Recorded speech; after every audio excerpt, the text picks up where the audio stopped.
سوال ہے کہ بعض اوقات ایسا ہوتا ہے کہ نماز کا ٹائم ہے، بعض لوگ سنتیں ادا کر رہے ہیں، بعض ویسے بیٹھے اپنے ذکر و اذکار میں مشغول ہیں، اور باہر سے آنے والا سلام کہتا ہے اونچی آواز سے، تو آپ جواب کے حوالے سے کیا حکم؟ اچھا، جواب کا حکم تو بعد میں، پہلے تو آپ یہ دیکھیں کہ سلام کا کیا حکم۔ ایسے موقع کے اوپر علماء سلام کی اجازت نہیں دیتے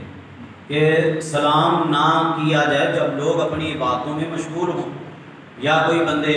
وہ سنتیں پڑھ رہے ہیں، کوئی نوافل پڑھ رہے ہیں، تلاوت قرآن کر رہے ہیں،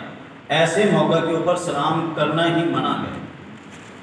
ہاں یہ ہے کہ آپ دیکھتے ہیں کہ ساری مسجد والے ویسے ہی بیٹھے ہوئے ہیں، آپس میں کوئی باتیں کر رہے ہیں اور کوئی مشورہ کر رہے ہیں کوئی دینی معاملات میں، تو اب آپ سلام کر سکتے ہیں۔ لیکن اگر عبادتوں میں مصروف ہیں لوگ، اب سلام نہ کیے جائیں، اور اگر ایسے موقع کے اوپر کسی نے سلام کیا تو اس کا جواب دینا بھی واجب نہیں ہے، جواب دینا کوئی لازم نہیں ہے۔ جس کے جو فارغ ہوگا وہ چاہے تو جواب دے، اپنی مرضی ہے اس کی۔